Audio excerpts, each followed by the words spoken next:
અને શિષ્ય.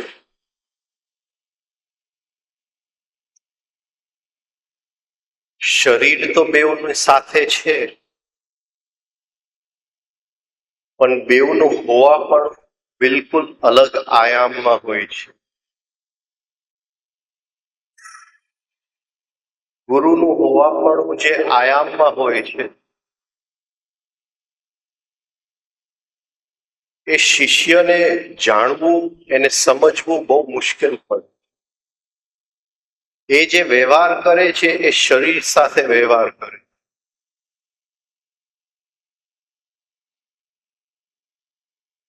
શિષ્યને એમ લાગે છે કે જેટલું જ્ઞાન ભેગું કરી લઉં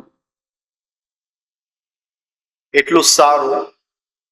આજનો જમાનો ઇન્ફોર્મેશન બેઝ નોલેજ, કેટલું આપણે ઇન્ફોર્મેશન ભેગું કરી શકીએ. તો શિષ્યને એમ થાય છે કે હું જ્ઞાન ભેગું કરી લઉં, હું કંઈક એ જ્ઞાનને સમજું. ગુરુને એમાં રસ નથી, જ્ઞાન ભેગું કરવામાં રસ નથી.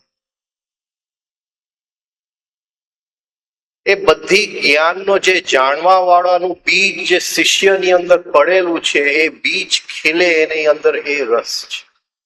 નોટ નોલેજ, એને નોઈંગમાં રસ છે. શિષ્યને નોલેજમાં રસ છે.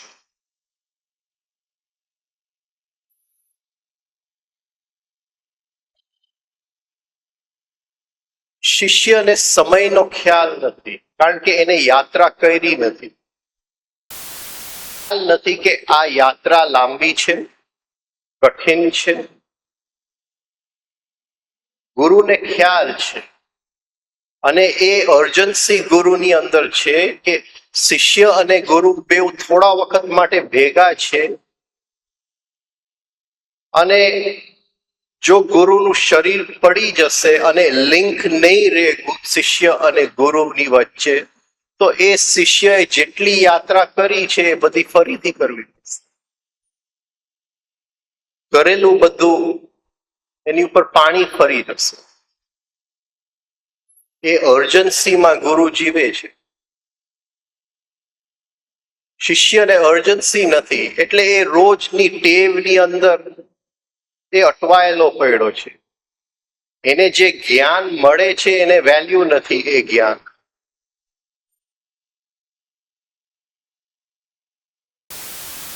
શિષ્યને પ્રશ્ન ખૂબ હોય છે. ગુરુને એ ખ્યાલ છે કે પ્રશ્નનો કોઈ દિવસ કોઈ જવાબ નથી હોતો.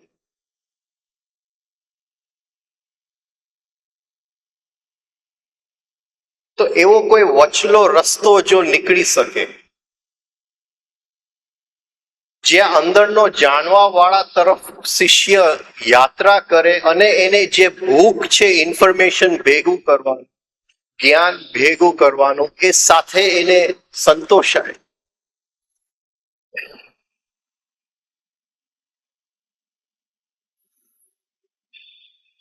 એવી કોઈ વચલી કડી જો નીકળી શકે કે આ બાજુ ગુરુનું શરીર પડી જાય અને બેવ વચ્ચેનું જે કોમ્યુનિકેશન છે, જે બેવ વચ્ચેનું એક વાર્તાલાપ છે, એ ચાલુ રહે.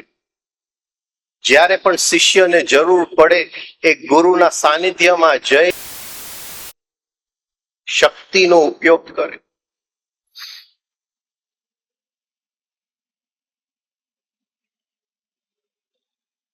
તો એ જે વચલો રસ્તો છે એ યોગ નિંદ્રાનો છે, કોન્શિયસ સ્લીપનો છે. જે યાત્રા કરવી છે એ 70 વર્ષની અંદર આપણે કેટલો સમય એ યાત્રા માટે કાઢી શકશું? આપણો અભ્યાસ કરવા માટે કેટલો સમય કાઢી શકશું? 70 વર્ષમાંથી 20 થી 25 વર્ષ તો સુવામાં ચાલ્યા જવાના છે, ઊંઘની અંદર ચાલ્યા જવાના. અને બાકીના જે 35 વર્ષ બચ્યા એમાંથી આપણું નોકરી કરીએ, ધંધો કરીએ, આ કરીએ, તે કરીએ. તો યાત્રા જે અભ્યાસ આપણે કેટલો સમય અને કેટલી તીવ્રતા, કેટલી ઇન્ટેન્સિટી. આપણને એમ લાગે છે અત્યારે કે હજી 20 વર્ષ બાકી છે, હું આટલું તો કરી જ લઈશ, પણ એ 20 વર્ષ સમયના સમુદ્રની અંદર એક ટીપું બરાબર નથી. અને ગયા 20 વર્ષમાં આપણે શું એવું તો કરી લીધું.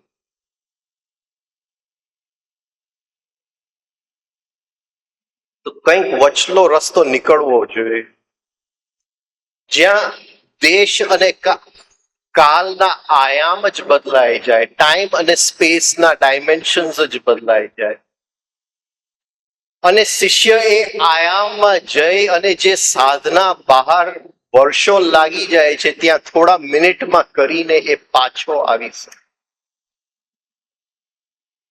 તો યોગની થાય છે એ નિંદ્રામાં ચાલુ.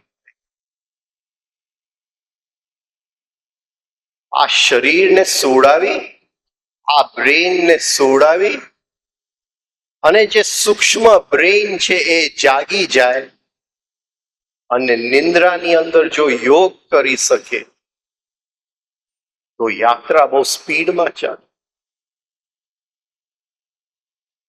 તો પછી 6 વર્ષ 6 જન્મ જેવા થઈ જાય,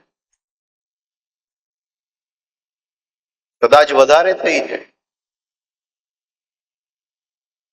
કારણ કે આપણી અંદર એવા દેશ અને કાળના સ્પેસીસ છે, એવી જગ્યાઓ છે અંદર, જ્યાં 3 મિનિટમાં તો આખી જિંદગી પૂરી થઈ જાય છે.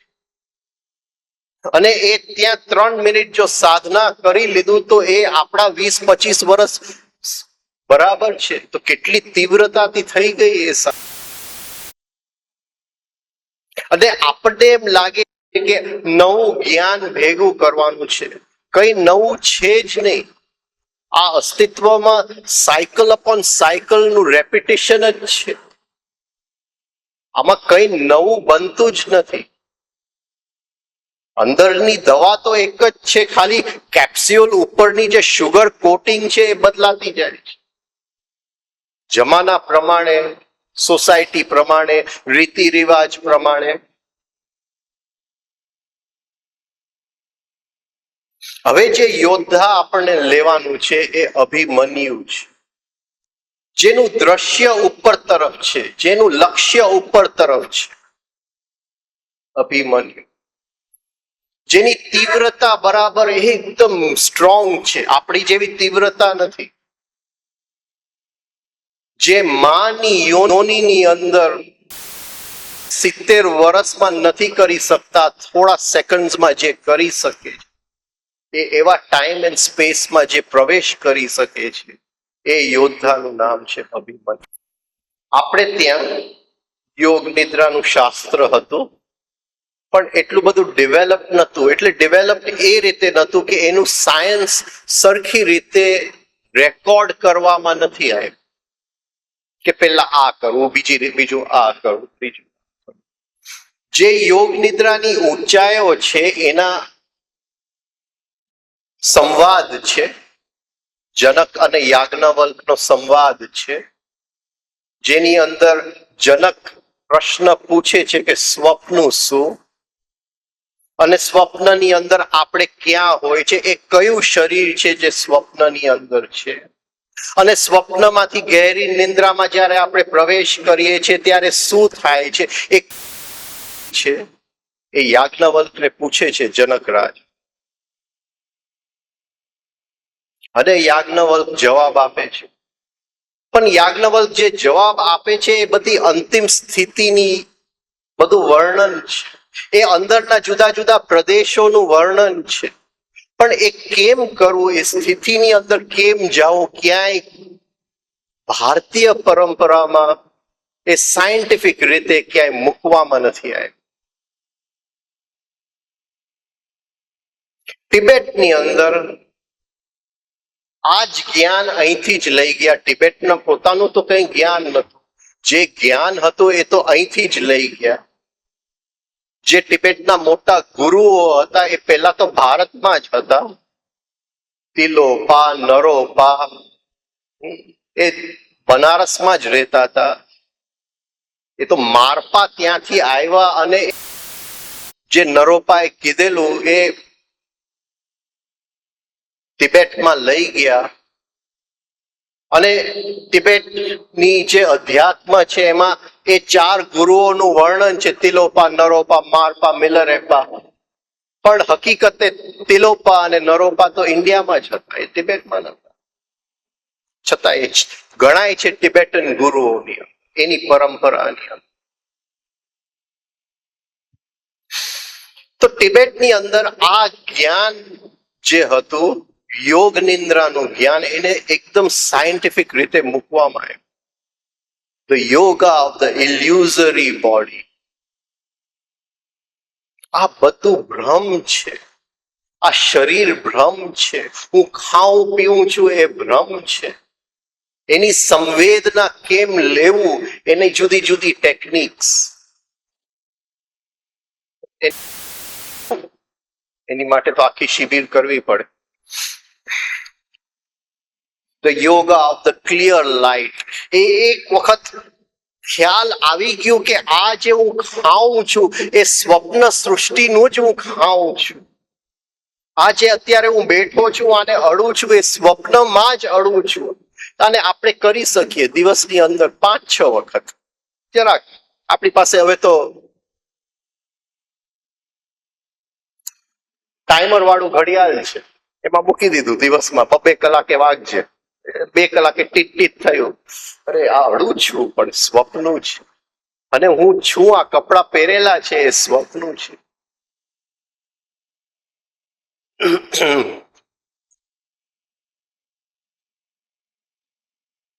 અને આ જે બધી વસ્તુ ચાલી રહ્યું છે એ સ્વપ્નું છે.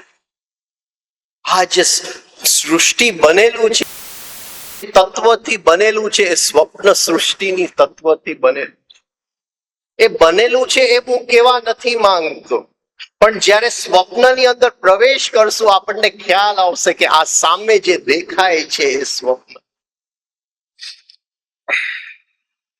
બીજું એનું પગલું છે the yoga of the clear light. ગઈકાલે પણ વાત કરી કે જે 5 ઇન્દ્રિય બહાર જોઈ રહ્યા છે, એ 5 ઇન્દ્રિય જ્યારે અંદર જોવાની ટ્રેનિંગ એને આપવામાં આવે છે, જેને આપણે ત્યાં પ્રત્યાહાર કહેવામાં આવે. ક્લિયર લાઇટ, જેમ બહાર લાઇટ ને જોઉં છું, અંદર light. The yoga of the dream state. પછી સ્વપ્નની અંદર યોગ ચાલુ થઈ જાય છે. આપણને બધાને સ્વપ્ન આવે છે. એ સ્વપ્નનો કોણ ઉપયોગ કરે છે? રોજ 1/3 ઓફ આર લાઈફ, 3જો ભાગ આપણી જિંદગીનો આપણે સૂઈ જાય છે, એ નિંદ્રાનો કોણ ઉપયોગ કરે છે? અને મૃત્યુ નક્કી છે, કોઈ સાયન્સ મૃત્યુને જીતી નથી લેવાનું. કદાચ શરીર ની ઉંમર લંબાવાશે, મૃત્યુને તો જીતી જ નહીં શકે. અને એ જે રાતે આપણે સૂઈએ છે, જે નિંદ્રા છે, એ મૃત્યુની પ્રેક્ટિસ છે. એની અંદર જો યોગ કરતા થશું તો આ બાજુ શરીર પડી જશે, મૃત્યુ થઈ જશે, આપણો યોગ ચાલુ રહેશે, કારણ કે રોજ નિંદ્રાની અંદર પ્રેક્ટિસ કર્યું છે.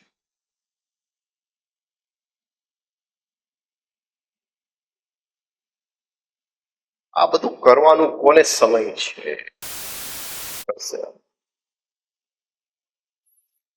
તો ગુરુ શીખડાવે છે શિષ્યને કે સ્વપ્ન ચાલુ છે અને સ્વપ્નની અંદર કેમ જાગવું. સ્વપ્ન પણ ચાલુ છે અને શિષ્ય જેમ એને ખ્યાલ આવી જાય છે કે આ સ્વપ્ન સૃષ્ટિની અંદર છું. હવે ટાઈમ અને સ્પેસના ડાયમેન્શન્સ બદલાય. હવે જેને આપણે સંસ્કારોનો પ્રદેશ કહે છે, જે અત્યારે આપણા આપણે જઈ નથી શકતા એ પ્રદેશની અંદર હવે શિષ્યની સામે 1000 વર્ષ પહેલા પણ અત્યારે છે અને 20,000 વર્ષ પહેલા પણ અત્યારે છે. હવે એને શું જાણવું છે, તારે શું શું પ્રશ્ન છે, તું પૂછી લે. હવે અંદર તું જાણી લે. તને એમ લાગે છે કે આ નવો પ્રશ્ન તું પૂછે છે, પણ આ ને આ જ વસ્તુ તે કેટલી વાર કરેલી.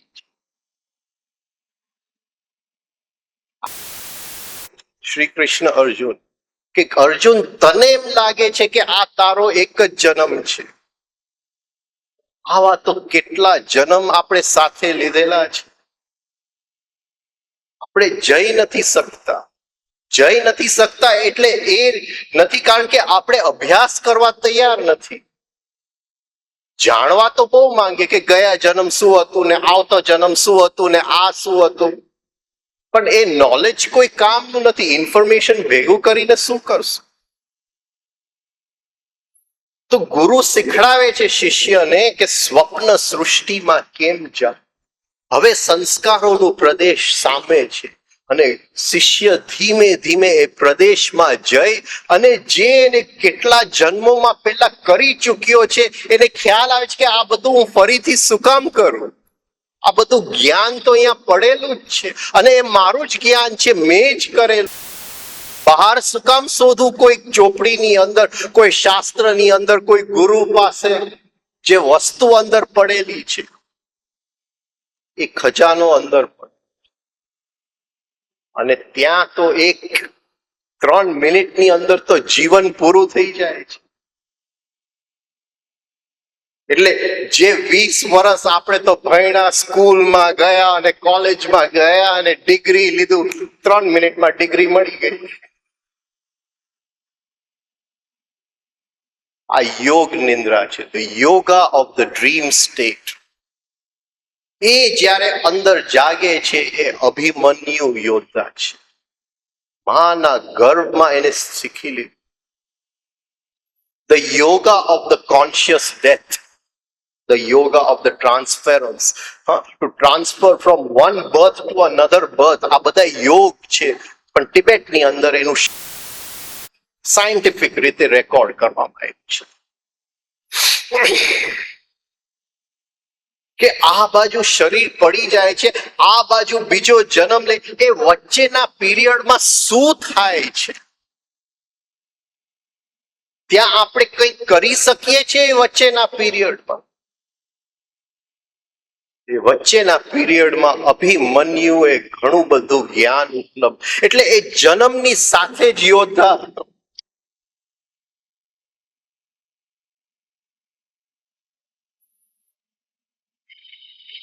બહુ ગહેરું સબ્જેક્ટ છે યોગ નિદ્રા, yoga of the dream state. બધી કોઈક દિવસ એની વધારે ગહેરાઈમાં જવાની આપણે કોશિશ કરશું. હવે આગળ જાય આપણે. તો અભિમન્યુ, હા, એ સ્થિતિ છે આપણું. હવે જે શક્તિ છે અંદરની એ ભ્રમર ગઈ અને જે જ્ઞાન આપણે ઉપલબ્ધ કરવું છે, જે જ્ઞાન આપણને એમ લાગે છે કે આપણી પાસે નથી, આપણે આપણા બધા જન્મોમાં જઈ અને એ જ્ઞાન ભેગું કરી લઈએ છીએ. જે અંદર અતૃપ્તિ લાગે છે, અતૃપ્તિ એટલે વાસનાની અતૃપ્તિની વાત નથી કરતો, પૂર્ણતાની અતૃપ્તિની વાત.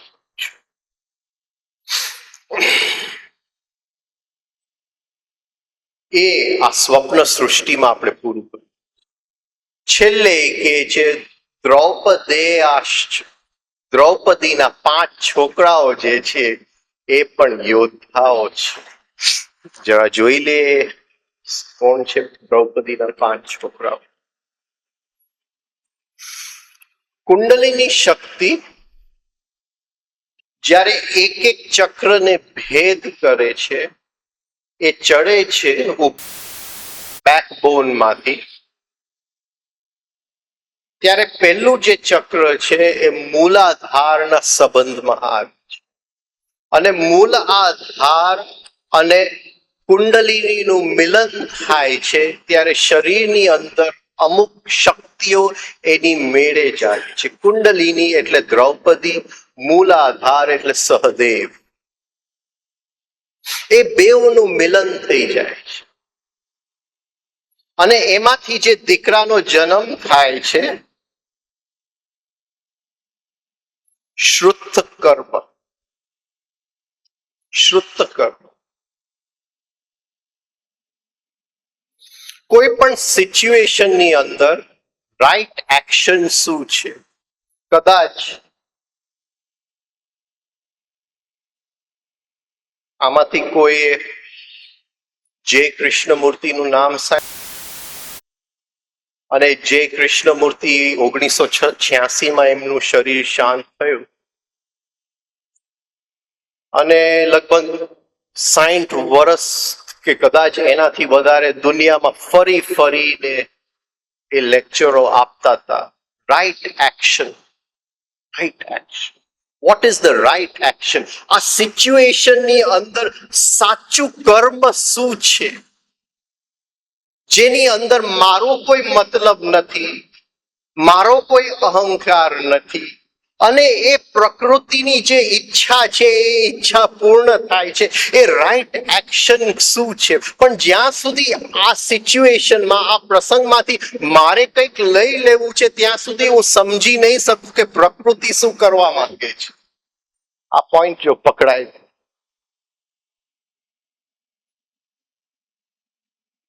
મારી જો આકાંક્ષા હશે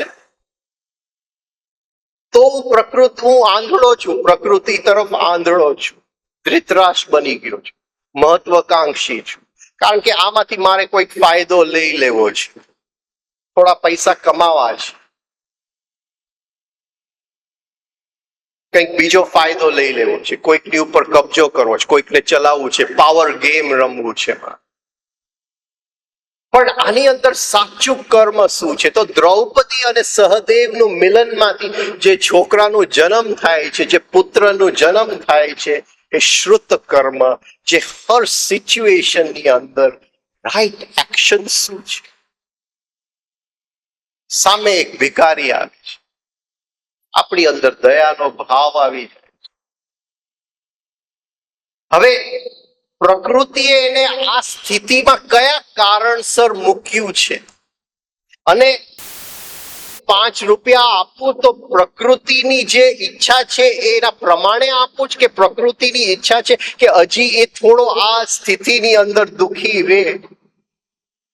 એ અંદરનો વિવેક છે. આપણે તો દયામાં તણાઈ જાય. જેમ એક માણસ દારૂ પી અને નશામાં ચાલે, આપણે દયાના નશામાં 5 રૂપિયા દઈ દીધા. કઈ બહુ ફરક નથી દારૂના નશામાં ને દયાના નશામાં. ખાલી દયાના નશામાં જરા અહંકાર ને લાગે કે મેં કોઈકને આપ્યું. એ દયાવાન છે. દયાવાન એટલે દારૂ પી ગયો છે.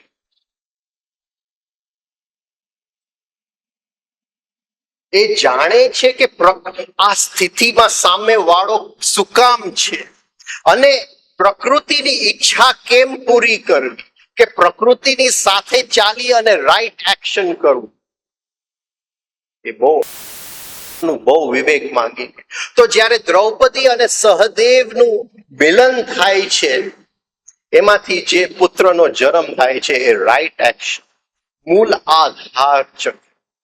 મૂલાધાર હવે અહીં સુધી આવ્યા છે કારણ કે આગળ ઘણા શ્લોકોની અંદર ચક્રોની વાત આવશે, એટલે મેં કીધું થોડુંક હું વર્ણન કરી લઉં, એટલે મારે ફરી ન કરવું.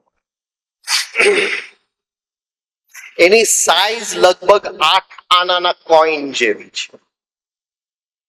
એની ગતિ આમ છે, ઘડિયાળથી ઉલટું છે. આમ ઘડિયાળથી ઉલટું. એ પૃથ્વી તત્વ એની અંદર ઘણીભૂત છે. પૃથ્વી તત્વના ઘણા બધા લક્ષણો છે. એક લક્ષણ છે ગ્રેવિટેશન, ગુરુત્વાકર્ષણ. ગુરુત્વાકર્ષણ ગુણ છે, એ પ્રકૃતિનું લક્ષણ છે. આજે પૃથ્વીનું પોતાનું ગુરુત્વાકર્ષણ છે, સૂર્યનું પોતાનું ગુરુત્વાકર્ષણ છે. આ જે બધા ગ્રહ બરાબર હાર્મનીમાં છે, એકબીજાને કોમ્પ્લિમેન્ટરી છે, સંયોગી છે, એ બધી ગુરુત્વાકર્ષણના નિયમની અંદર છે. એ જરૂરી છે. આ પ્રકૃતિને ચલાવવા માટે ગ્રેવિટેશનલ ફોર્સની જરૂર છે. પણ મનુષ્યની અંદર જ્યારે એક ગુરુત્વાકર્ષણનો ફોર્સ આવે છે, એ લોભી બની જાય છે. એ બધી વસ્તુને અટ્રેક્ટ કરવાની કોશિશ કરે છે. તો જ્યારે મૂળ આધાર ચક્ર એ ઉલટું ફરે છે, ઘડિયાળથી ઉલટું, અને એ જરૂરી છે કારણ કે સ્થૂળ શરીર અને સૂક્ષ્મ શરીરને બેઉને બાંધી રાખવાનું એ જ્યારે યોગી સ્થૂળ શરીરમાંથી સૂક્ષ્મ શરીરને છૂટું પાડે છે, એ મૂળ આધાર જે ઉલટું ફરે છે એને સીધું ફેરવે છે. એટલે સ્ક્રૂ નીકળી ગયું, સૂક્ષ્મ શરીર બહાર આવી.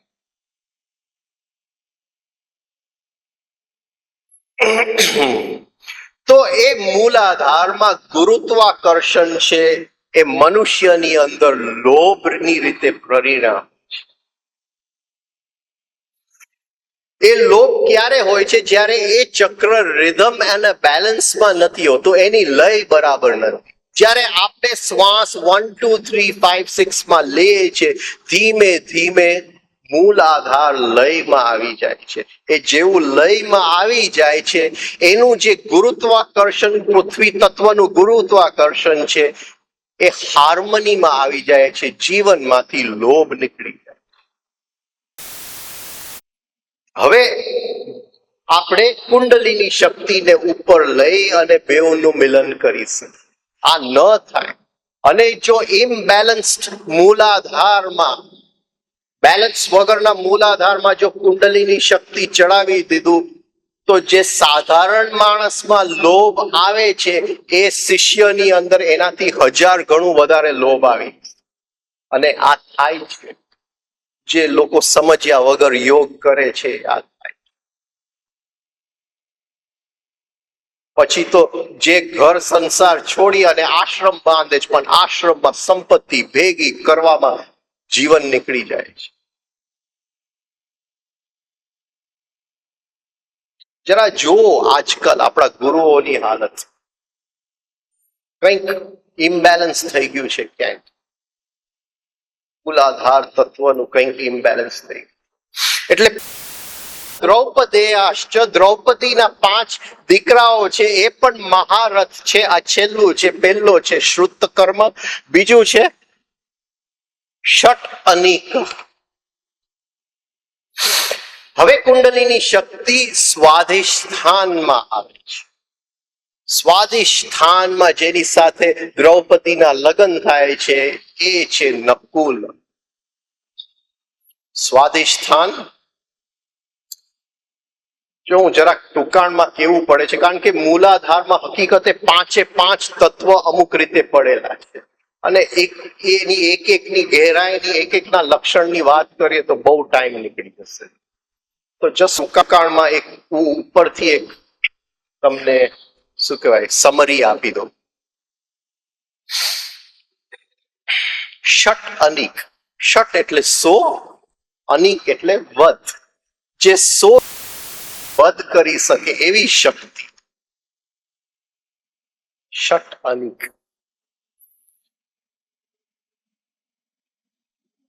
સ્વાધિષ્ઠાનમાં કામ ઉર્જા છે. સ્વાધિષ્ઠાન ક્લોકવાઇઝ ફરે છે, અને એકદમ નાનું ચક્ર છે. મૂલાધાર મોટું છે, 8 આના જેવું છે. કદાચ સ્વાધિષ્ઠાન 4 આનાથી ઓછું હોય. બેવની એંગલ આ રીતે છે, આ રીતે શરીરની બેવની એંગલ આ રીતે 45 ડિગ્રીઝના એંગલમાં છે.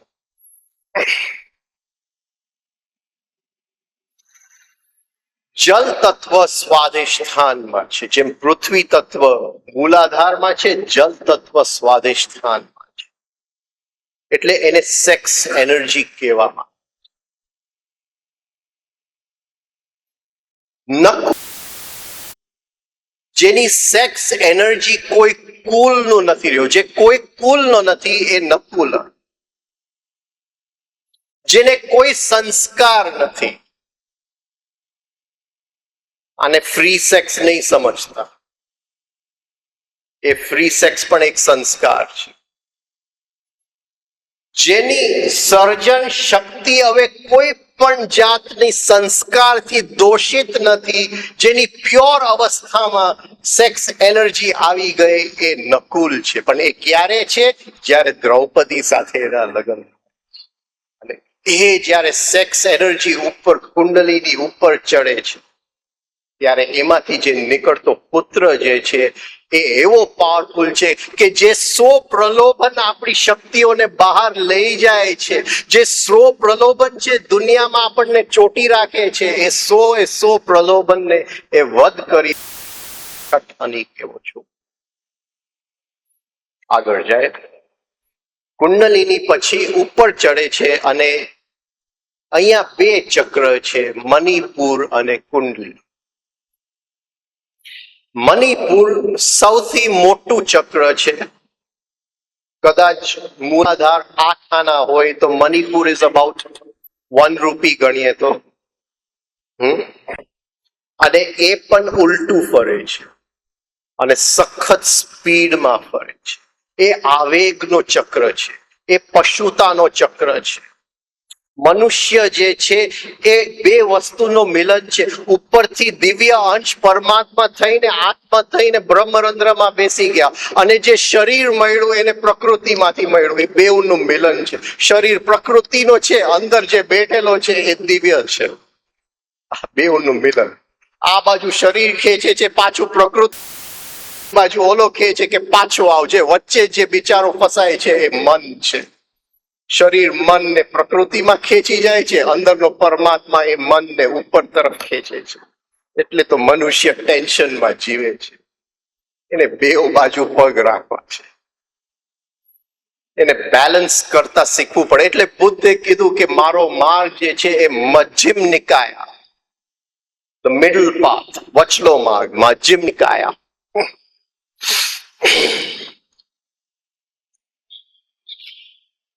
તો સાધક જે છે, જે શિષ્ય છે, એ ધીમે ધીમે એને ગુરુ શીખડાવે છે મણિપુરને શાંત કરવું. અને એની બાજુમાં એકદમ નાનું, ઘણીવાર યોગની ચોપડીઓમાં બેઉને સરખા ગણવામાં આવ્યા છે, કારણ કે જેને જોયું નથી એને ખ્યાલ જ નથી, કારણ કે બેઉ બાજુમાં જ છે, એટલા બધા નજીક છે કે એક જેવા જ દેખાય છે. એટલે જ્યાં સુધી એ આવતો નથી કે બેઉને અલગ કેમ જોવા, ત્યાં સુધી ખ્યાલ જ નથી આવતો. એટલે ક્યાંય કુંડલી ચક્રનું બહુ ઓછું એનું લખાણ છે કોઈ યોગની ચોપડી, ઉલ્લેખ. કુંડલી ક્લોકવાઇઝ ફરે છે. મણિપુરમાં ઉત્તેજના છે, કુંડલીમાં સંવેદના છે. આપણે જીવનમાં ઉત્તેજનામાં જ્યાં સુધી જીવતા હોય ત્યાં સુધી મણિપુર એક્ટિવ છે. મને આજે કંઈક નવું પિક્ચર જોવું છે, ઉત્તેજના. આ જે વાત મારી સાથે કરે છે એ બહુ બોરિંગ છે. એકને એક વાત ક્યાં સમજવી? નવું કંઈક જોઈએ છે, ઉત્તેજના. અને આ એડવર્ટાઇઝમેન્ટ વાળા બહુ સમજી ગયા છે. એ 5 વર્ષ સુધી એક રીનનું બાર ચલાવશે ને પછી લખશે ન્યૂ રીન, એટલે અંદરથી આપણને ઉત્તેજ. આ જે રીનનો બાર છે એમાં જરાક કંઈક ફોર્મ્યુલામાં ફેરફાર કરીને આ નવું મૂક્યું છે માર્કેટની અંદર. એને ખ્યાલ છે કે મનુષ્યને ઉત્તેજના જ ગમે છે.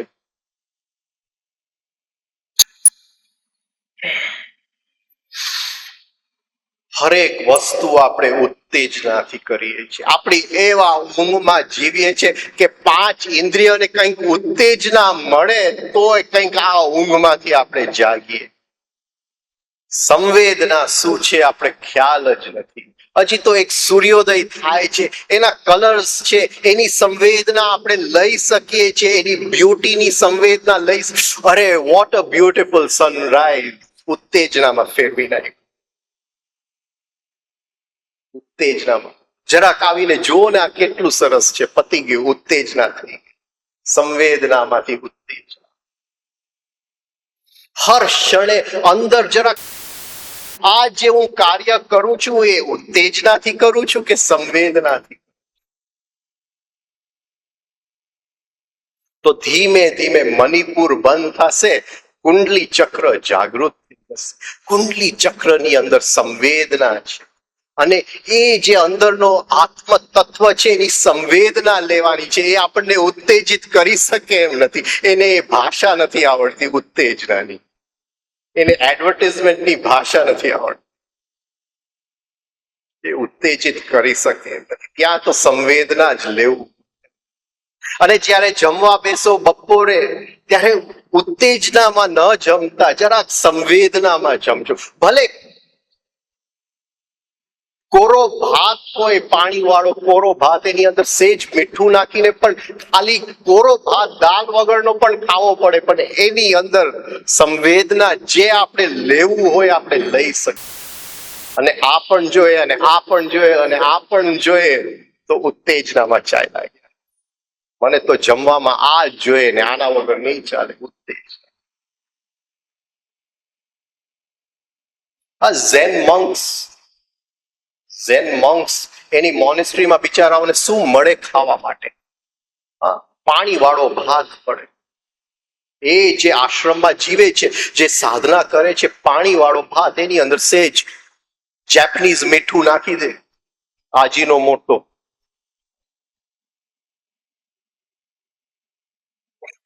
સંવેદના, ઉત્તેજના. હવે જ્યારે મણિપુર બંધ થાય છે, કુંડલી ચક્ર એટલે અર્જુન, મણિપુર ચક્ર એટલે કર્ણ, પણ એ પછી આવશે યોદ્ધા અર્જુન. અને ત્યાં દ્રૌપદીના લગ્ન થાય છે. એની શક્તિ કુંડલીમાં આવી જાય છે, અને એમાંથી જે દીકરાનો જન્મ થાય છે, શ્રુત કીર્તિ. એક આભા હોય છે, જેનો કુંડલી ચક્ર, જે વ્યક્તિ સંવેદનામાં જીવે છે, એની મેગ્નેટિઝમ એટલું બધું પાવરફુલ થઈ જાય છે, જેમ એક ગુલાબનો ફૂલ ખીલે છે અને ચારે બાજુ એની સુગંધ આવી જાય છે. શ્રુત કીર્તિ, એની એક આભા આવી જાય છે. એ એના હાથની વાત જ નથી, અંદર કંઈક ઘણીભૂત થઈ ગયું, અને એ આભા હવે સુગંધ ફેલાવા માંડી. ફૂલ ખીલે છે, ફૂલ નહીં કહી શકે કે મારે સુગંધ કોઈને નથી આપવું. એક વખત ખીલી ગયો, એ અર્જુન છે. અર્જુન એટલે રુજુ તત્વ, જે તરલ છે, જે ક્યાંય પણ સંસ્કારમાં ફસાતો નથી, જે ક્યાંય પણ રીતિ રિવાજમાં ફસાતો નથી. તરલ તત્વ. કુંડલી શક્તિ ઉપર જાય છે, અનાહત ચક્રમાં જાય છે. ભીમ, અગ્નિ તત્વ કુંડલી, અને મણિપુરમાં અહીંયા વાયુ તત્વ સ્પર્શ, ભીમ.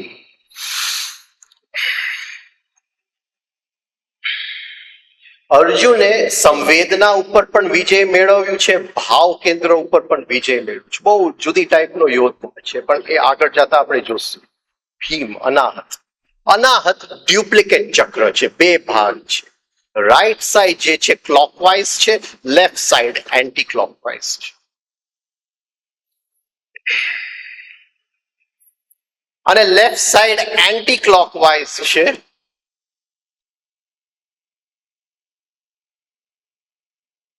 એમાં છે ઈર્ષા.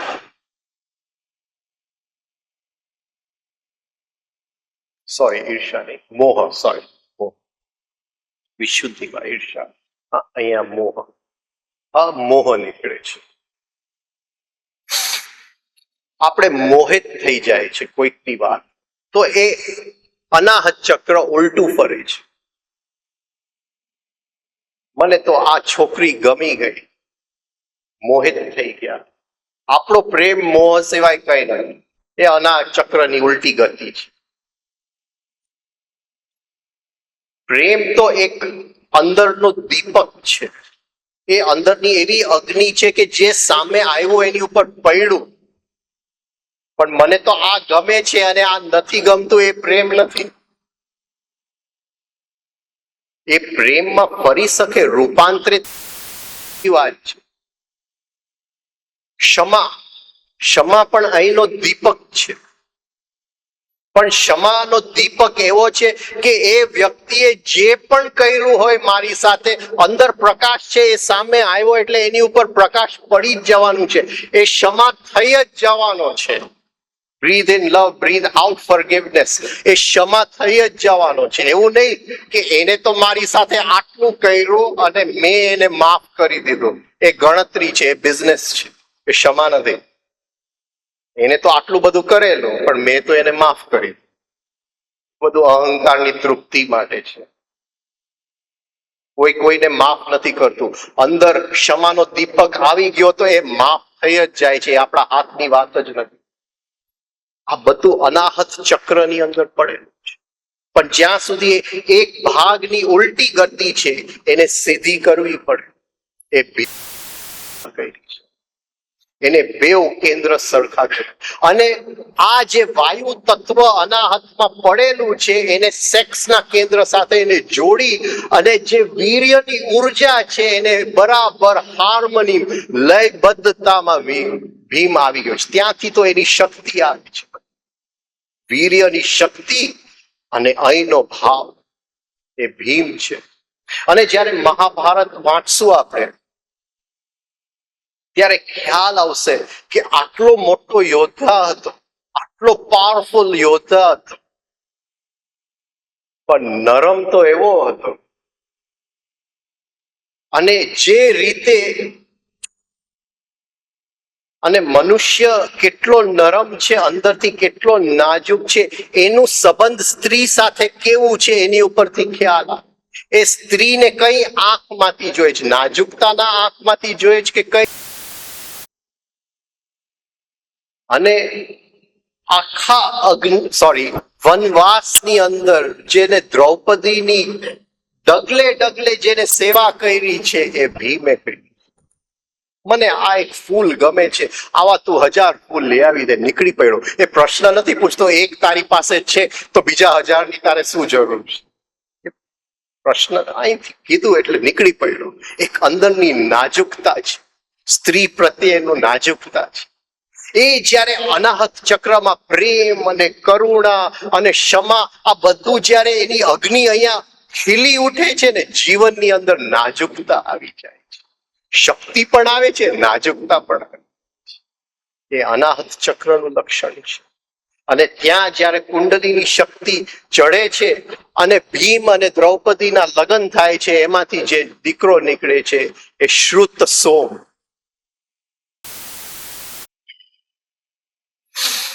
સોમ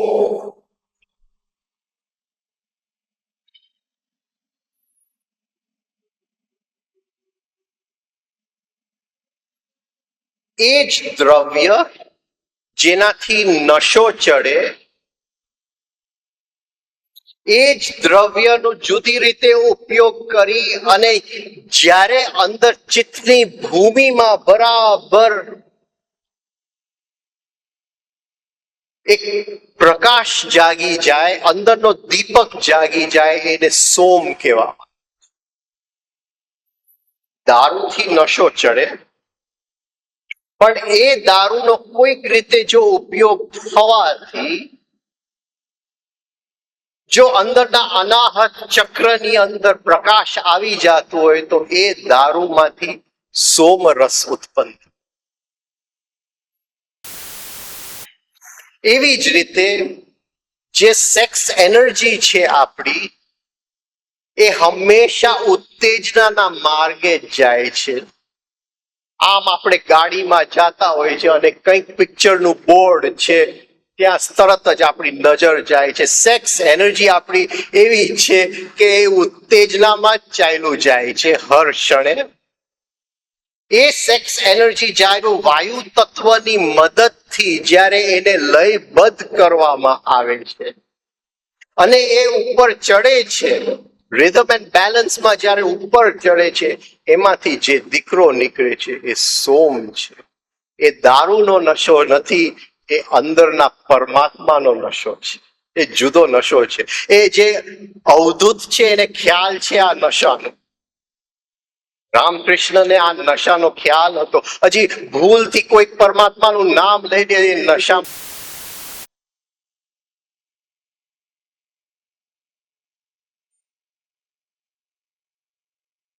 મંસૂર કરીને એક સૂફી સંત હતા, અદ્ભુત સૂફી સંત. એ આ નશામાં જીવતા હતા, પરમાત્માની નશાની અંદર. એ આ સોમ પરમાત્માની નશાની અંદર. અને બગદાદના કલીફે એને પકડી લીધો, જેલમાં મૂકી દીધો. અને બહુ પ્રખ્યાત હતા, હજારો એના શિષ્ય હતા એ જમાનામાં. એ હજ કરવા નીકળી પડે તો એની પાછળ હજારો લોકો હજ કરવા નીકળી પડે. પણ ખલીફને એની ઈર્ષા હતી કે મારું લોકો માનતા નથી, આનું વધારે માને છે. અને એનું એક સૂત્ર લઈ લીધું, જ્યારે અંદરનો નશો પરમાત્માનો, તો મોઢામાંથી એની મેળે નીકળી જાય છે, અહમ બ્રહ્માસ્મિ અન અલ હક, એ પરમાત્મા હું છું. હા, એને કીધું અન અલ હક, એ પરમાત્મા હું છું. અને એના બેવ હાથ કાપવામાં આવે છે, પણ એને કઈ થતું નથી. એ કે જે નશામાં છું એ ત્યાં હસતા હોય છે કે તમે મંસૂરને કઈ કરી જ નથી શકતા.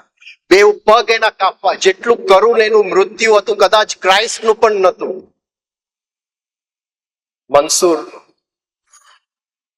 પણ એ કહે છે કે એ નશો તો કોઈ લઈ નથી શકતું. શ્રુત સો ભીમ અને દ્રૌપદીનો દીકરો.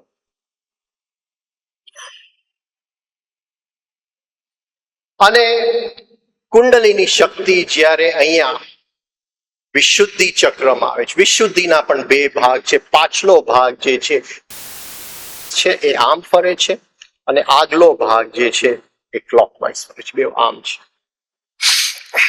યુધિષ્ઠિર આકાશ તત્વ.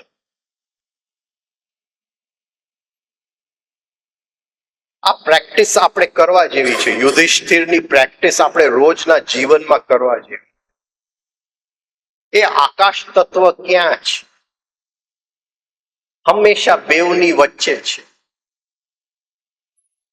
એક ભાઈ મને સવારે મળે છે અને મને ગાળ આપે છે, મારું અપમાન કરે છે, તો એક બાજુથી એનો અપમાનનું મોજું આવે છે, બીજી બાજુ મારી અંદર ગુસ્સો આવે છે. એ બેવ મોજા જે જગ્યાએ ભેગા થવાના છે ત્યાં વચ્ચે આકાશ તત્વ છે. બે ભાગ છે. હા, એને ગુસ્સો કર્યો એટલે તરત જ મારું જે વિશુદ્ધિનો જે ભાગ જે પાછળનો ભાગ છે એ એન્ટી ક્લોકવાઇઝ ફરવા માંડ્યો. એ ગુસ્સાને ગ્રહણ કરી લીધું, એનું અપમાનને ગ્રહણ કરી લીધું. અને જે ક્લોકવાઇઝ ભાગ છે એ જો સરખો રિધમ એન્ડ બેલેન્સમાં ન હોય તો હું ગુસ્સે એની ઉપર થઈ જાઉં. હા, એને જે તે મારે બોલવું હોય બોલી દઉં. પણ એમનું મોજું આવે છે આ બાજુ વિશુદ્ધિનો બીજો ભાગ હું ફેરવું છું, અને હવે જે મારો ગુસ્સો છે અને એનો ગુસ્સો છે, બેવની વચ્ચે હું બેસી જાઉં છું, યુદ્ધમાં સ્થિર. આકાશ તત્વ જેને પકડી લીધું, આ બાજુ પણ ગુસ્સાનું મોજું છે, આ બાજુ પણ ગુસ્સાનું મોજું છે, એ યુદ્ધમાં સ્થિર છે. અને હરેક જીવનના હરેક આયામમાં, હરેક પ્રસંગમાં, હરેક ચુનૌતીની અંદર એક મોજું આવે છે. અંદરથી આવે છે, એને પ્રત્યાઘાત આપવા માટે, એને પ્રતિક્રિયા આપવા માટે.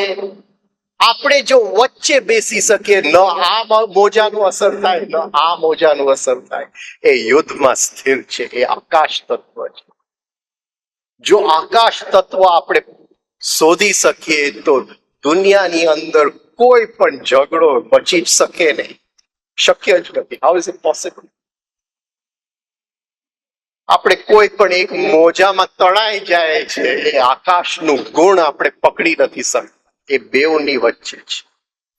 આ એક બાજુ એક સ્ત્રીને હું રસ્તામાં જોઉં છું, ઇન્દ્રિયમાંથી કામ ઉર્જા ખેંચાવા માંડી છે. એ સ્ત્રીનું આકર્ષણ છે, એ જે ખેંચાય છે અને એ જે આકર્ષણ છે એની વચ્ચે જો હું સ્થિર રહી શકું, યુદ્ધમાં સ્થિર થઈ યુધિષ્ઠિર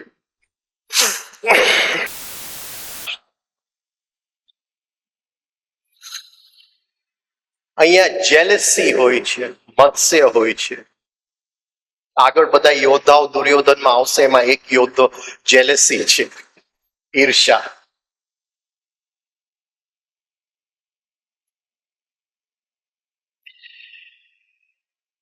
એ જ્યારે એનો પાછળનો ભાગનું એન્ટી ક્લોકવાઇઝ ચલન એકદમ વધી જાય છે તો જીવનની અંદર ઈર્ષા, ઈર્ષા એટલે જેલ, બહુ મોટું જેલ છે.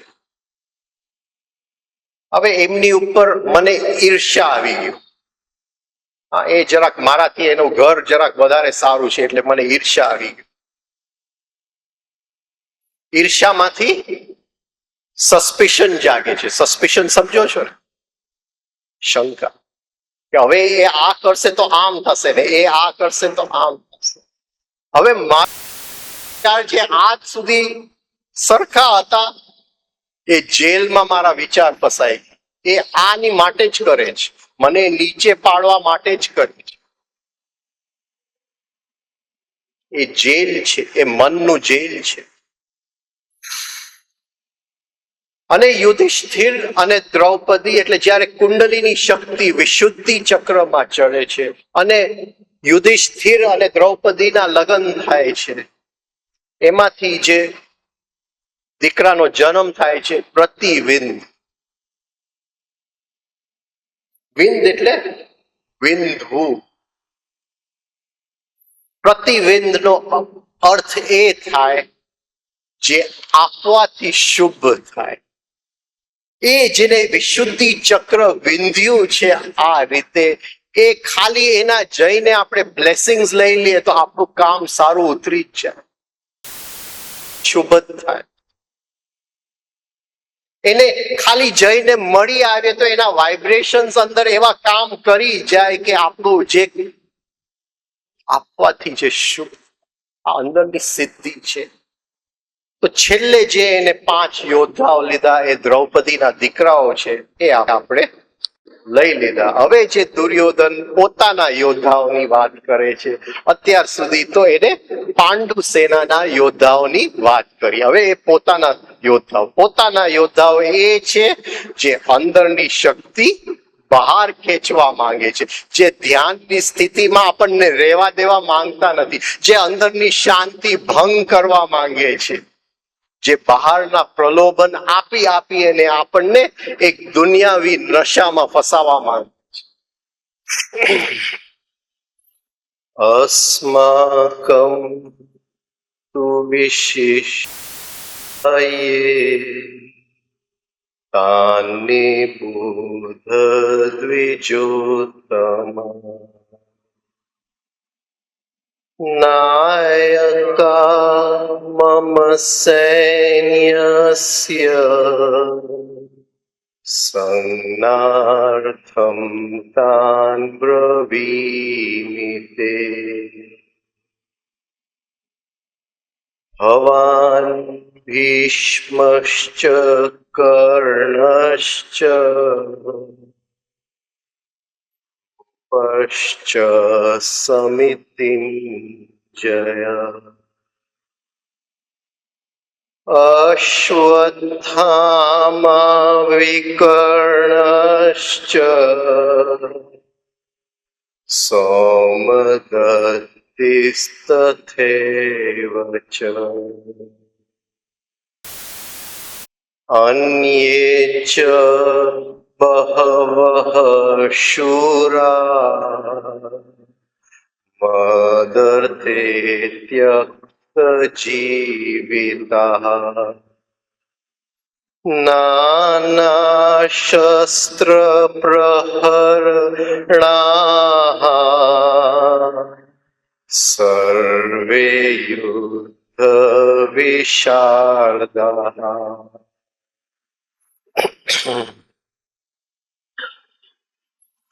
અસ્માકમ તુ વિશિષ્ટાયે તાન નિબોધ દ્વિજોત્તમ. અસ્માકમ એટલે મારું, તું એટલે દ્રોણાચાર્ય, દુર્યોધન દ્રોણાચાર્યને કહે છે કે તું વિશિષ્ટા, હા મારા જે સેનાના વિશિષ્ટ યોદ્ધાઓના હું તમને નામ આપું. શેની માટે નામ આપું છું?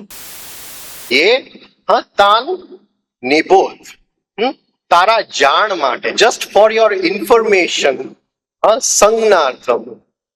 તાન નિબોધ દ્વિજોત્તમ, ફોર યોર ઇન્ફોર્મેશન. અને જે એમનેથી કે છે એમના આચાર્ય દ્વિજોત્તમ, દ્વિજમાં ઉત્તમ, દ્વિજમાં ઉત્તમ. દ્વિજ એટલે ટ્વાઇસ બોર્ન, જેનો જન્મ 2 વખત થયો. નાયકા, નાયકા એટલે લીડર, સેનાપતિ. મમ એટલે મારા, સૈન્યસ્ય મારા સેનાના સેનાપતિનું, સંજ્ઞાર્થમ એની જે વિશેષતાઓ છે હું તમને તાન બ્રવીમી તે, હું તમને કહું. દુર્યોધન દ્રોણાચાર્યને કહે છે. હવે કયા કયા એમના સેનાપતિઓ છે એ એમના નામ આપે છે. ભવાન, ભવાન એટલે તમે પોતે પહેલા, દ્રોણાચાર્યને કહે છે કે ભીષ્મશ્ચ, ભીષ્મ તમે, પછી ભીષ્મ. કર્ણ, આ બધા એના યોદ્ધાઓ છે, ગ્રેટ યોદ્ધાઓ. સમિતિંજય, આ કેવા યોદ્ધા છે જે હંમેશા જય જ છે, જેને કોઈ હરાવી નથી શકતું, જેને મૃત્યુ પણ હરાવી નથી શકતું, એને ઈચ્છા મૃત્યુ છે, એને જય જ છે. આ જે યોદ્ધા છે દ્રોણા, ભીષ્મ, કર્ણ, કૃપ, એ છે કે આ મારા યોદ્ધાઓ છે. પેલું નામ એ લે છે દ્રોણાચાર્ય. અને એને જે રીતે પુકારે છે દ્વિજોમાં ઉત્તમ, જેનો જન્મ 2 વખત થયો છે. જૂનો મરે તો જૂનો મરતો નથી. જૂનો ને સૂલી ઉપર ચડાવીએ તો નવાનો જન્મ થાય. જૂનાને આપણે મરવા નથી દેવું. એ સંસ્કારોને પકડી રાખવું છે. એ સંસ્કાર જો મૃત્યુ પામે તો નવું કંઈક અંદર અવતરે. પણ અહીંયા જે એમને દ્વિજોત્તમ દ્રોણાચાર્ય માટે કીધું છે એ રીતે કીધું છે કે જે મારી સેના છે એના પણ તમે આચાર્ય છો, અને જે સામે જે પાંડુની સેના છે એના પણ આચાર્ય છો. દ્રુપદ અને દ્રોણ બેઉ દુશ્મન હતા, છતાંય દ્રુપદે પોતાના બધાએ 2 દીકરાને ટ્રેનિંગ માટે તો દ્રોણાચાર્ય પાસે જ મોકલ્યા. દ્વિજોમાં ઉત્તમ, જે બેઉ સારી આદત પણ બનાવી શકે, સારી શક્તિ જગાડી શકે, ખરાબ શક્તિ પણ જગાડી શકે. એ દ્વિજમાં ઉત્તમ છે.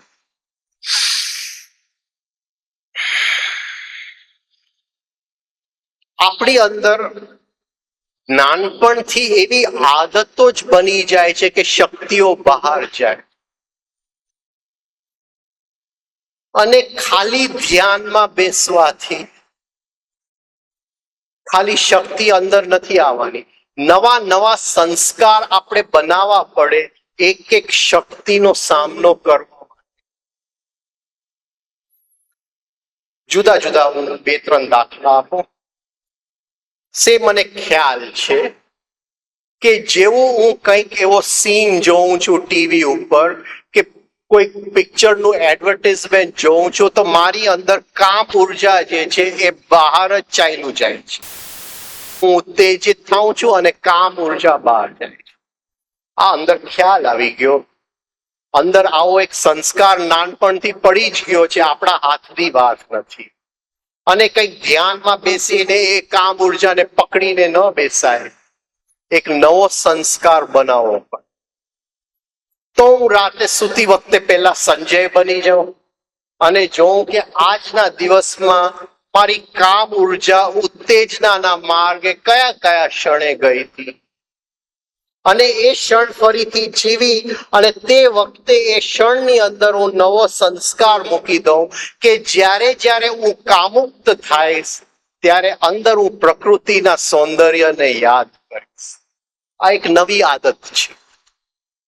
હા, હું યાદ કરીશ કે ગ્રીન મેદાન છે, એની અંદર ફર્સ્ટ ક્લાસ ઘાસ ઉગેલું છે, એની અંદર ફૂલ છે અને ફૂલના સુગંધમાં હું મોહિત.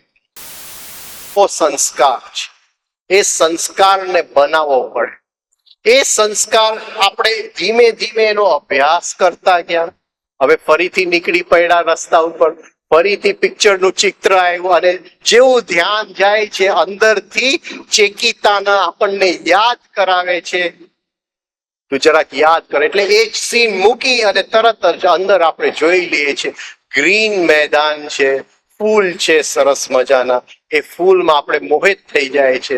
આ બાજુ કામ ઉર્જા પડી જાય છે, એક અંદર શાંતિ આવી છે, ઉત્તેજનામાંથી સંવેદનામાં ચાલ્યા.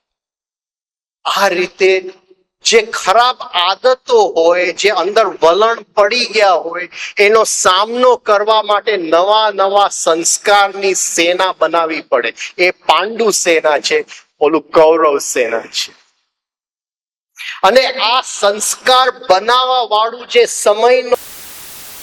જે સમયનું ગુણ છે, જે ફર્યા જ કરે, જે રિપીટ કર્યા જ કરે, એને એ જ વસ્તુ જે કરવું પડે એ દ્રોણાચાર્ય છે. એ ખરાબ છે અને સારા સંસ્કાર બેઉનો ગુરુ ઈ છે. છતાંય ક્યાંક સમયને લાગી ગયું કે મારે અસુરી તત્વ સાથે જઈને ઊભું રહેવું છે, એટલે દ્રોણાચાર્ય જે છે એ કૌરવ સેનામાં અત્યારે છે. બીજું એનું કારણ એ છે કે એનો મૂળ સંસ્કારમાં કામ ઉર્જા છે. એનું જે ઉત્પત્તિ થઈ, ગઈકાલે આપણે વાત થઈ, કામ અગ્નિમાંથી એનું ઉત્પત્તિ થઈ. યજ્ઞની અગ્નિમાંથી દ્રોણાચાર્યનો જન્મ નથી.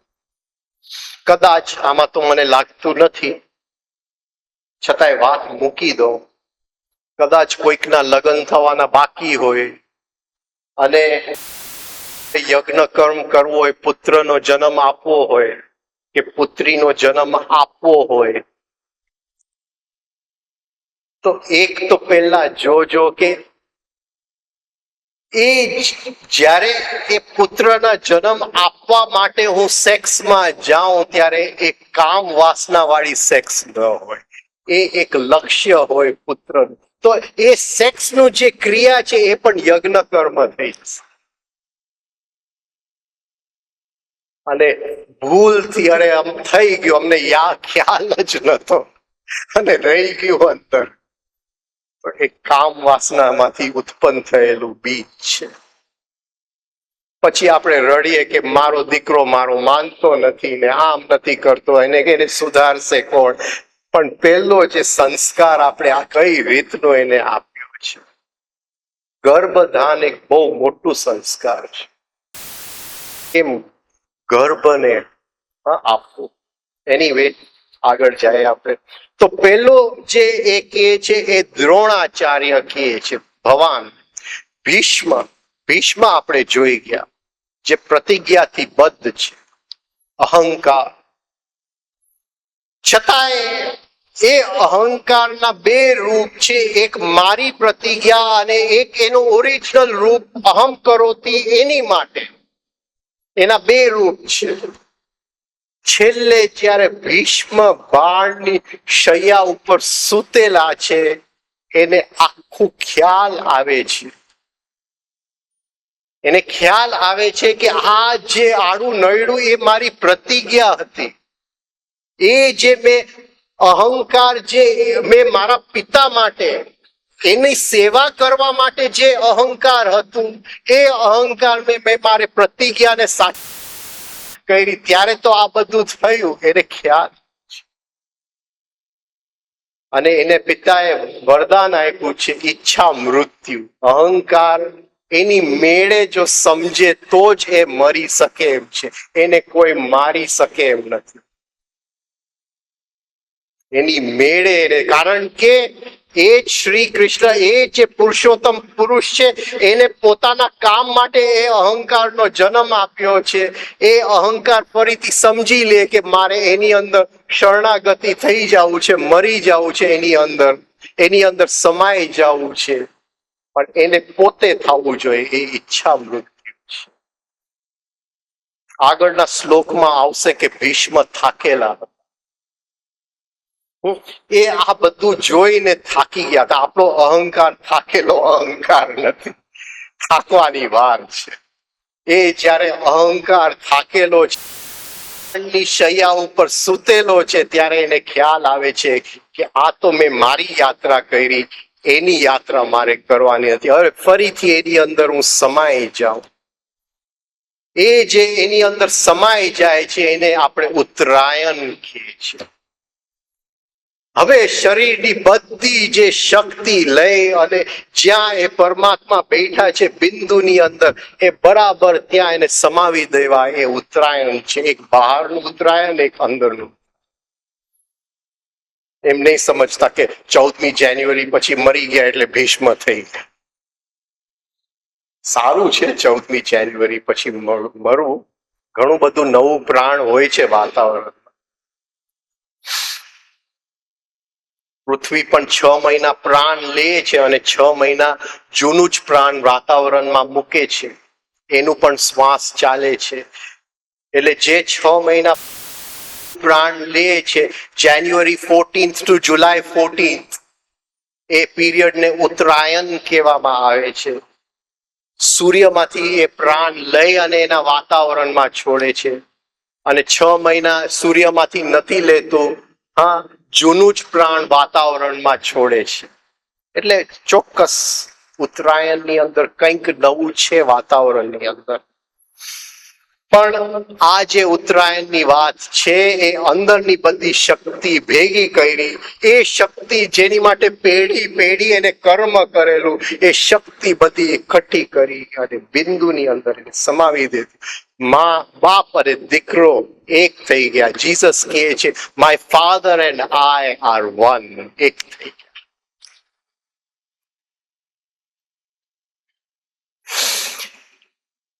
શરણાગતિ, ભીષ્મને મારવાનો એક જ શરણાગતિ. અને શરણાગતિ સ્ત્રીનું લક્ષણ છે, પુરુષનું લક્ષણ નથી. એ અંદરના સ્ત્રીનું લક્ષણ છે. શરણે જાઓ. અને જ્યારે અંદરનો ભીષ્મ ડોક્યું કરે ત્યારે શરણે જાજો. તો આપણે શિખંડીને આગળ મૂકી અને પાછળથી અર્જુને બાણ માર્યું. આ લાંબી યાત્રા છે. કોઈ કે આપણે ઉપર ગુસ્સો કર્યો, શરણે જાજો. અને જો એની ઉપર ગુસ્સો કરી લીધો તો અંદરનો ભીષ્મ વધારે મજબૂત થઈ ગયો. અને જો શરણે ગયા તો સામે શિખંડીને મૂકીને અંદરના ભીષ્મ, જ્યાં અંદરથી ગુસ્સો આવે છે, જે ગુસ્સાનો સ્ત્રોત છે, એ ભીષ્મને આપણે બાણ મારી લીધું. જ્યાં જ્યાં શરણાગતિનો મોકો મળે, શરણે જઈ જાજો. અને સારામાં સારો લગ્ન જીવન.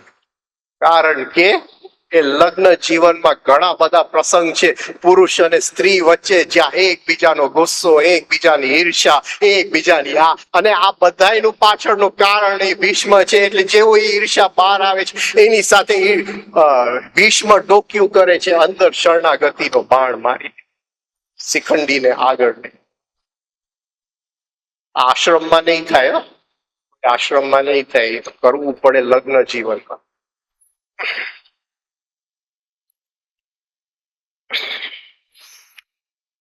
આપણે તો કહીએ છીએ કે હું મારા ગુરુના શરણે છું. એટલે ગુરુનો ફોટો લઈ લીધો, ઘરની અંદર મૂકી દીધો, એક માળા પહેરાવી લીધી, હું ગુરુનો શિષ્ય છું. જે શિષ્ય છે એનું શિષ્યત્વ કોઈ દિવસ તૂટતું નથી. એ હર ક્ષણે શિષ્ય જ છે. અંદર શિષ્ય ભાવ આવી ગયું તો સામે જે છે એ ગુરુ જ છે. એવો નહીં કે આ ફોટોમાં જે છે એ ગુરુ છે. એ ફોટોમાં જે ગુરુ હોય તો આપણે શિષ્ય નથી. શિષ્ય એટલે હર ક્ષણે શરણાગતિમાં જે જીવે છે એ શિષ્ય છે. અને જે શરણાગતિમાં જીવે છે, કોઈ ગુસ્સો કરે તો એ કેવી રીતે ગુસ્સો કરી શકે, અને કોઈક અપમાન કરે તો એ સામે ફરિયાદ કેવી રીતે કરી શકે? કારણ કે શિષ્યની ડિક્શનરીમાંથી તો એક શબ્દ તો નીકળી ગયો, અને એ શબ્દ છે ફરિયાદ. એને ફરિયાદ કરતા નથી આવડતું, અને જે ફરિયાદ કરે છે એ શિષ્ય નથી. ગુરુના શરણે જવું બહુ ઈઝી છે, શિષ્યત્વ જીવવું બહુ અઘરું છે. અને આપણે તો ગુરુને એક અહંકારનો રૂપ બનાવી લે છે. મારો ગુરુ છે ને શું કરે, અને મારા ગુરુએ તો આવું કર્યું, અને આને સાજો કર્યો, અને આને આમ કર્યો. એમાં આપણને ખ્યાલ જ નથી, આપણો અહંકાર આગળ લઈ આવ્યા છે. એ ગુરુને કઈ પડી નથી.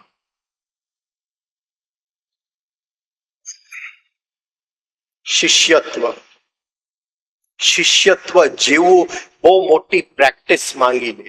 એટલે લગ્ન જીવનની અંદર પતિ પત્નીના શિષ્ય અને પત્ની પતિના શિષ્ય, એ રીતે જો લગ્ન જીવન જીવાય, શિષ્યત્વ.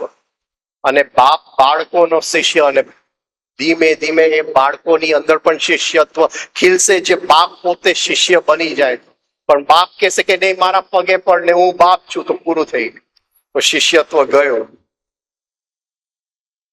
પણ એ પોતે જો પગે પડે તો અંદરના ભીષ્મને તીર લાગશે. ભવાન ભીષ્મશ્ચ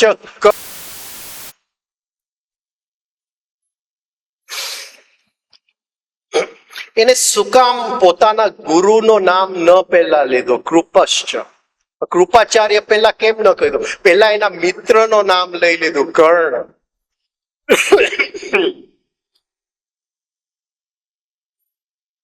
એક સમજી જાજો કે શ્રીમદ ભગવદ્ ગીતામાં કંઈ પણ આવેગમાં નથી લખાયું. જે વ્યાસ મુનિ જેને લખ્યું છે, એનામાં આવેગ નતું. આવેગ તો ક્યારનું એને છોડી દીધું. એટલે આપણે કહીએ કે એ મોહિત હતો મિત્ર પ્રેમમાં, એટલે મિત્રને આગળ લઈ આવ્યો, એ વાત ખોટી છે. આમાં ક્યાંય આવેગ હતો જ નહીં. જે લખાણું છે એ સાયન્ટિફિક લખાણું છે, કંઈક સંકેત છે. અહંકારના 3 રૂપ છે. રૂપ ભીષ્મ, રાજસિક રૂપ જે કરે છે, જે સમયની અંદર કર્યા જ કરે છે, દ્રોણ. અને તામસિક રૂપ કર્ણ. આ અહંકારના 3 રૂપ. એટલે પહેલા એને અહંકારના 3 રૂપ મૂકી દીધા, સત્વ, રજસ, તમ. અંગરાજ જે દેહ ધ્યાસમાં પકડાયેલો છે, કર્ણ. જે ઉત્તેજનામાં પકડાયેલો છે, જે 5 ઇન્દ્રિયની ઉત્તેજનામાં પકડાયેલો છે, કર્ણ. એ છે તો સૂર્યપુત્ર, એ આવાહનમાંથી, પણ એ મણિપુર ચક્રમાં. એ જે સૂર્યની શક્તિ છે, જે સૂર્યની ઉર્જા છે, જે પ્રાણ શક્તિ છે, એ દેહ ધ્યાસ, અંગરાજ એને કહેવામાં આવે છે. દેહ ધ્યાસ, જેનો દેહ ધ્યાસ એકદમ અંગરાજ. પ્રાણીનો દેહ ધ્યાસ બહુ પાવરફુલ હોય છે. એને એના શરીરને ક્યાં સુવિધા મળશે રાતે, એ જગ્યા એને ખ્યાલ જ છે. એને ઇન્સ્ટિંક્ટ કહેવાય, એને પ્રકૃતિ કહેવાય. ઇન્સ્ટિંક્ટિવ નેચર, ઇન્સ્ટિંક્ટ ઇન એનિમલ્સ. કે મારું ખાવાનું ક્યાં મળશે, મારું સ્ત્રી ક્યાં મળશે. દેહ ધ્યાસ મનુષ્યની અંદર તમ ગુણના હિસાબે દેહ ધ્યાસ એકદમ વધી જાય છે. એક કર્ણ છે.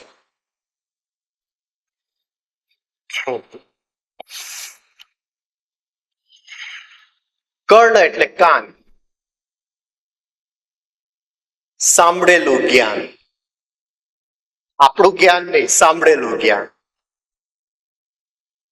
સાંભળેલું જ્ઞાન ખરા સમયે ઉપયોગમાં નથી. કર્ણ યુદ્ધના બરાબર મેદાનમાં બધાય મંત્ર સાંભળેલા હતા ગુરુ પાસેથી, પણ ખરા સમયે જે જ્ઞાન ઉપયોગમાં ન આવે એ આપણું જ્ઞાન. આપણું જ્ઞાન કેવું છે? એ સાંભળેલું જ્ઞાન છે કે આપણું જ્ઞાન છે? અંદરથી અનુભૂતિ છે તો આપણી બની જાય છે. તો એ મંત્ર સહજ રીતે જે જગ્યાએ આવવા જોઈતા હતા એ આવી જ જાત. પણ કર્ણ એટલે સાંભળેલું. થાકી ગયા છો કે પૂરું કરું? આ ઉપરના યોદ્ધાઓ પૂરું કરું.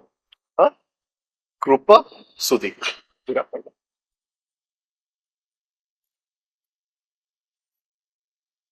તો જરાક જોજો, કારણ કે આ ઇન્ફોર્મેશન નો યુગ છે. સાંભળેલું જ્ઞાનનું અમુક હદ સુધી મહત્વ હોય છે. અંદરની શક્તિ એનાથી દબાઈ જાય છે સાંભળેલા જ્ઞાન. આજે એક ડોક્ટર પાસે જાય કે ભાઈ મારું માથું દુખે છે, એટલે એ કહેશે કે હું નહીં નિર્ણય લઈ શકું, મને પેલા બધું જ્ઞાન ભેગું લઈ આવો. એટલે કે બ્લડ રિપોર્ટ, MRI, આ તે એ બધું ભેગું લઈ આવો. Information based decision. જેટલું ઇન્ફોર્મેશન હશે એમાંથી એ નિર્ણય લેશે. અને જૂના જમાનાના વૈદો ન બ્લડ રિપોર્ટ હતું, ન કંઈ હતું, પણ એ આમ નાડી જોઈને કહી દેતા કે આ સ્થિતિ છે. અંદરનું જ્ઞાન, સાંભળેલું જ્ઞાન, અંદરનું જ્ઞાન. આપણે કયા જ્ઞાનમાં જીવીએ છીએ? આપણે કયા જ્ઞાન આપણા છોકરાઓને આપીએ છીએ? તો કર્ણ એટલે કરણ પણ થાય. આ 5 ઇન્દ્રિય કરણ છે. આ બોડી બ્રેઇન સિસ્ટમ કરણ છે. અંદરનું સૂક્ષ્મ બોડી બ્રેઇન સિસ્ટમ પણ કરણ છે. અને એ અનુભૂતિ જે લેવી હોય અંદરના પરમાત્માની, તો એનો એક નિયમ છે કે કોઈ કરણમાં આવી શકે એમ નથી. એ અનુભૂતિ લેવી હોય તો કરણો બહાર મૂકીને જવાય. જેમ આપણા કપડા આપણે બહાર કાઢીને બાથરૂમમાં નાવા જાય, એ જે એનો બાથરૂમ છે એ કહે છે બધા યંત્ર બહાર મૂકીને અંદર આવજો. હવે યંત્ર નથી તો કોણ રેકોર્ડ કરશે કે ત્યાં શું અનુભૂતિ થઈ? બ્રેન હોય, માઇન્ડ હોય, કંઈક હોય, આપણી પાસે કંઈક આધાર હોય તો કહેવાય કે ભાઈ એ સત્યની અનુભૂતિ આવી હતી. કઈ છે નહીં, એ બધું બહાર મૂકીને અંદર જવું પડે છે. અંદર કઈ છે નહીં જે રેકોર્ડ કરી શકે. લઈને પાછા આવ્યા એટલે કંઈક આપણે એને કંઈક રીતે વાત કરવી પડે. પણ જે વાત થાય છે એ અંદર જે બાથરૂમમાં જે નાવાની અનુભૂતિ હતી કપડા વગરની, એ અનુભૂતિની વાત થઈ જ નથી શકતી. ગોળ ગોળ ગોળ ગોળ ફરવું પડે છે કે આવું હતું ને આવું હતું ને આમ નતું ને આમ નતું, છતાંય એની વાત તો થઈ જ. કર્ણ એટલે કર્ણ. છેલ્લું છે કૃપાચાર્ય. આ પહેલી લીટીમાં, પછી અશ્વત્થામા ને બધાને સાંજે લેશું આપણે. કૃપાચાર્ય, દયા. ગઈકાલે આપણે વાત થઈ કે એ જે અંદરનો આત્મા છે એ બ્રહ્મરંધ્રની બરાબર વચ્ચે બિંદુ ચક્રમાં પડેલો છે. અને એ બ્રહ્મરંધ્ર સુરક્ષિત છે, પ્રહાર કરી નથી શકતું. આ 100 કૌરવોની કોઈ પણ શક્તિ ત્યાં સુધી પ્રહાર કરવામાં નબળું છે.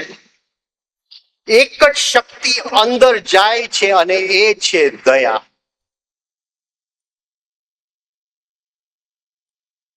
આપણે ખ્યાલ નથી, જ્યારે આપણે દયામાં આવી જાય છે ત્યારે અંદરનું જે આત્મ તત્વ જે છે એ જે એક પાણીથી મોટ, હા, એક કિલ્લો જે છે જે પાણીથી સાચવાયેલું છે, એ મોટની ઉપર આપણે ડ્રોબ્રિજ મૂકી દઈએ છીએ. હા, દરવાજા ખુલી ગયા કિલ્લાના. અને જે પછી યોદ્ધાઓને અંદર એન્ટ્રી કરવું હોય, અને જે કોથળી, જરા આને સમજાવો, એક કોહિનૂર ડાયમંડ છે. પણ કદાચ એવા 100 કે આપણે ભેગા કરીએ અને જે પ્રકાશ ઓછો પડે એવો અંદરના આત્માનો પ્રકાશ છે, એ કોહિનૂર જ છે, સમજી લ્યો કઈ રીતે કેવું.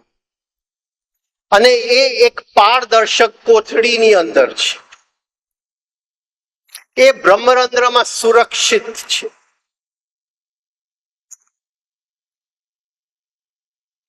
એ બ્રહ્મરંધ્રમાં સુરક્ષિત છે, ત્યાં સુધી કંઈ નથી પહોંચી શકતું. જે સંસ્કારોનું આવરણ છે એ બ્રહ્મરંધ્રની બહાર છે, એ બ્રહ્મરંધ્રની અંદર નથી પહોંચી શકતું. ભલે જન્મો જન્મોના સંસ્કાર છે, પણ એનો પ્રકાશ અંદર સુરક્ષિત છે. આ જો પકડાય તો. પણ જ્યારે દયાનો ભાવ કોઈ પ્રત્યે આવી જાય છે, દયા એટલે કરુણા નહીં, કરુણા અંદરનો પ્રકાશ છે. દયા એટલે એના દુઃખમાં હું તણાઈ ગયો, તણાઈ લીધી, એ મૃત્યુ પામી ગયો, બધાએ રડતા હતા એટલે હું એ રડવા માંડ્યો, દયામાં આવી ગયો. એમાં મૃત્યુની સમજણ સેજ પણ નથી. એને એક્સિડન્ટ થઈ ગયું, હું દયામાં આવી ગયો, રડવા માંડ્યો. રડી લ્યો. એક આયામ દયાનું છે, એક આયામ સત્યનું છે કે શું કામ એક્સિડન્ટ થયું. બે આયામને સાથે જોઈ લ્યો અને મોજ કરી લ્યો. દયાનો આયામ એ જીવી લ્યો, પણ અંદર સત્યના આયામને રાખીને. પણ આપણે દયામાં તણાઈ જાય છે અને આપણને દયામાં બહુ અંદર સારું લાગે છે. શું કામ સારું લાગે છે કે અંદર જે શું કે ડ્રોબ્રિજ ને, ઓલા પાણી ઉપરનો ડ્રોબ્રિજ ને શું કે, જે અંદરનો કિલ્લો છે એનો દરવાજો ખુલી ગયો છે. એ ખુલી ગયો છે એટલે આપણને દયાની અંદર એ જે આત્મ તત્વ અંદર છે એનું કંઈક સેજ અંશ પણ આ નેગેટિવ છે. શું કામ નેગેટિવ છે? કારણ કે એ દયામાંથી જે યોદ્ધા અંદર જાય છે, જે ભાવ અંદર જાય છે, એ જે પારદર્શક કોથળી છે એની ઉપર એ ચીરો કરે છે. એ જ્યારે ચીરો પડે છે ત્યારે એનો પ્રકાશ જે કોથળીમાંથી સરખી રીતે નીકળતો તો એ નીકળતું બંધ થઈ જાય છે. અને એ વ્યક્તિઓ જેને આત્માની કોથળી ઉપર, કારણ શરીર ઉપર જેને ચીરો પડી ગયો છે, એ નેગેટિવલી ભયંકર પાવરફુલ વ્યક્તિઓ થઈ જાય છે અને અતિશય નાશના કારણ બની જાય છે. એને એલેક્ઝાન્ડર કયો કે જેંગિસ ખાન કો કે હિટલર કો, એ આવા વ્યક્તિઓ છે જેને જન્મો જન્મોમાં દયાની અંદરનો દરવાજો ખુલી ગયો છે અને અંદર ચીરો એવો પડી ગયો છે કે હવે જે એ કરે છે, એ જે વિનાશનું કામ કરે છે, એ આત્મશક્તિ સાથે કરે છે. દયા બહુ ખતરનાક સ્ટેજ છે, પણ આપણે નાની નાની વાતમાં દયામાં આવી જાય છે અને દયા અંદરની ભયંકર નબળાઈ છે. એ દયાને જો આપણે સમજી શકીએ. સત્ય અને દયા બે અલગ વસ્તુ છે. એનીવે અહીંયા પૂરું કરીએ આપણે. હવે દયાનો બેન છે, કૃપાચાર્યનો બેન છે કૃપી, આત્મદયા, એ સાંજે લેશું આપણે. એનાથી વધારે ખતરનાક સ્થિતિ છે દયા અને આત્મદયા, ભાઈ બહેન. હા, એનીવે અહીંયા પૂરું કરીએ. 5 મિનિટ આપણે રાધે કૃષ્ણ કરીએ છૂટા.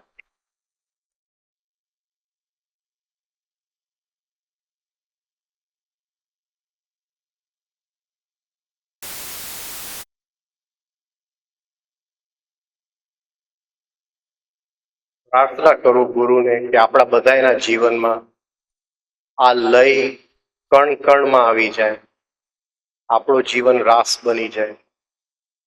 આ 2 કલાક બધા શાંતિથી બેઠા, એ બદલે આભાર. ઈશ્વરની ઈચ્છા હશે ફરી સાંજે મળશું. Thank you very much.